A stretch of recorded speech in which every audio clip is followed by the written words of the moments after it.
Welcome to Lesson 2.6, Slavery in the British Colonies.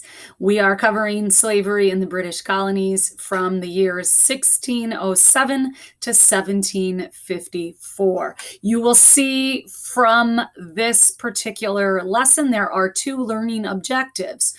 Explain the causes and effects of slavery in various British colonial regions.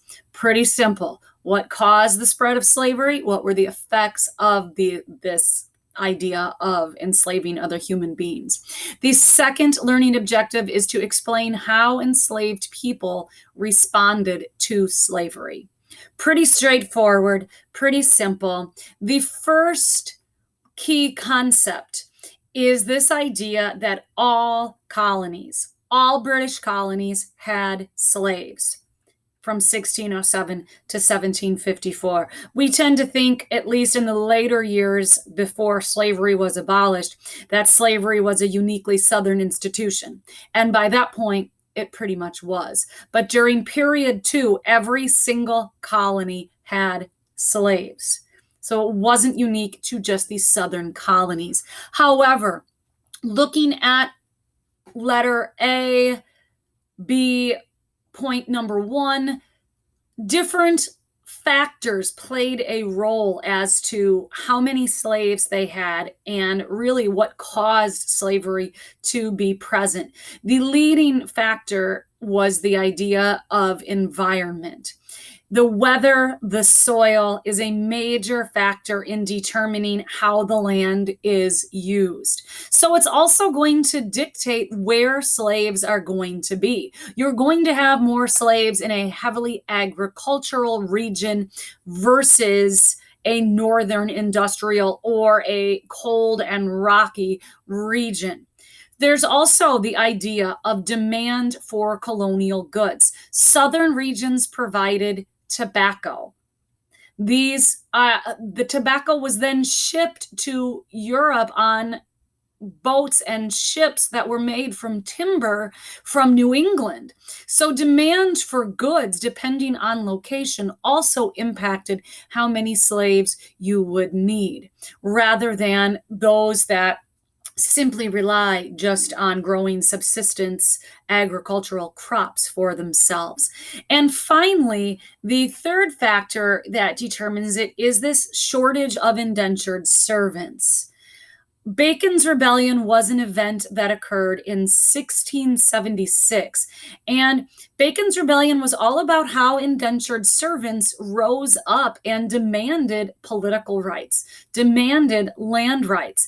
After the rebellion failed, the planter aristocracy felt that bringing in more indentured servants was simply too much of a risk. So you will see the sharp spike in chattel slaves following Bacon's Rebellion.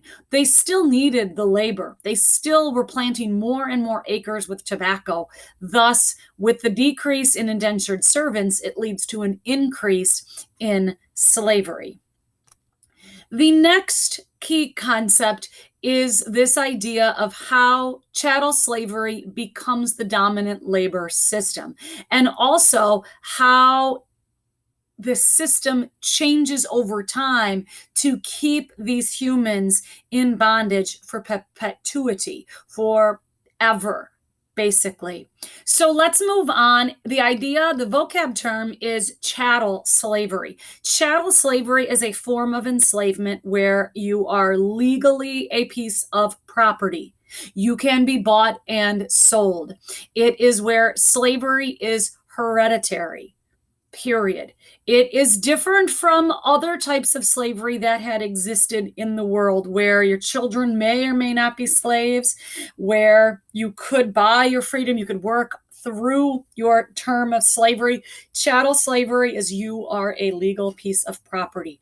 That wasn't always the case. How things change when the Dutch brought the first slaves to the Chesapeake in 1619, the idea was that they would be indentured servants. However, colonial laws quickly changed to institute chattel slavery, to prevent the freeing of African laborers into colonial communities. So it was a way to keep the Africans separate from the Europeans.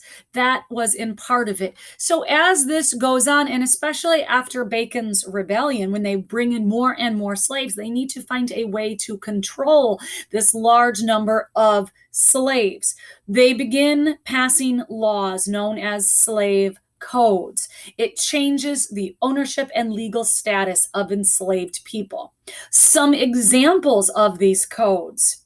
One is that if your mother was a slave, you were a slave. Your father could have been a white planter. You were a slave if your mother was a slave. Your children's children would then be slaves. You would be slaves from birth. The laws created a caste system where Africans and those of African descent would be always legally enslaved. Colonial laws also allowed for slaves to be bought and sold. Children could be separated from their families when they were only a few years old. That was codified by the law. Colonial laws also did not recognize the legality of slave marriages. Thus, slave marriages could be broken apart by one being bought and sold. So you see how this idea changes with the high demand for slaves. The more tobacco that is planted, the more slaves that are needed, the more laws that are needed to keep these Africans in a state of slavery. And finally, our last key concept is the Africans didn't simply sit by and allow this to happen to them. They developed both overt and covert means to resist the dehumanizing nature of slavery. They developed methods to survive, to keep their family, to keep their gender systems, to keep their culture, to keep their religion. So let's talk about covert resistance. Covert means like undercover almost, but in this case, it is secretive. It is less risky to have covert resistance. With the secretive nature of it, there was less risk of punishment. There's lots of different ways you could resist. You could steal things, such as food. You could steal things such as silverware, which might have been real silver. You're not going to go out and sell it. You might just bury it to kind of thwart the master. You might feign illness and pretend you are sick so you don't have to work as hard. You could break tools and say, well, I can't do the work because the tools are broken. So those are lots of methods to secretly resist. This covert resistance also leads to the idea of an underground or invisible church. On the surface, they were Christian and they might be forced to attend a service or pretend with the master, but they had their own invisible church, which meant they continued to practice native traditions combined with Christian traditions. They would oftentimes have music, have dancing, have rituals that maintained their African culture. They were called invisible churches because if the masters found out, they would not be allowed. It would be punishable. So that's another method of covert resistance. That's a way for them also to keep their humanity in this completely inhumane system. And finally, another method of covert resistance is this idea of how, since your own family could be broken up, your children could be bought or sold, your spouse could disappear on a moment's notice, they develop this idea of family. This community becomes your family. It's not just a nuclear family, mom, dad, and kids. It's this community as your family that's going to assist you in taking care of the children. You're going to take care of someone's children. You have lots of aunties or aunts, and you have lots of cousins, even though they may not be related to you by birth. They are your family. The family and community become one and the same, which gives you a network of support. The last example is this overt resistance. Overt meaning open. It is rare because if you got caught, you would be killed. And if you were not killed, you would be punished. You would be lashed, you would be flogged, you would be whipped. And there are lots of ways they could overtly resist their condition. The most famous and the most horrific is an event that occurs in Charleston, South Carolina in 1739. It is called the Stono Rebellion. It is a group of slaves who rise up against their white masters and subsequently kill the white masters. The slaves were attempting to flee South Carolina and make their way to Florida, where they were promised freedom by the Spanish, keeping in mind that Florida was still a Spanish colony into this time period. Needless to say, they were caught. They were killed.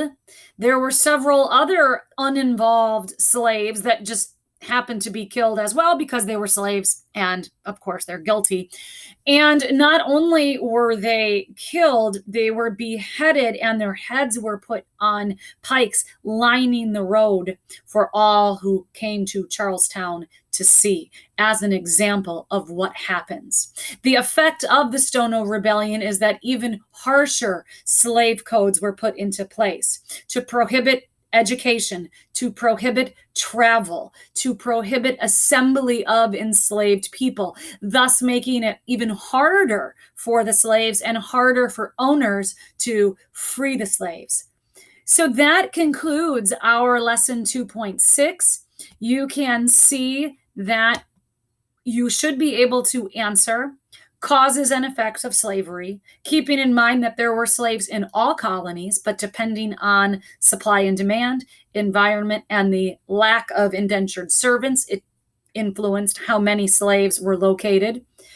Finally, you should be able to explain how enslaved people responded to slavery using both covert and overt resistance.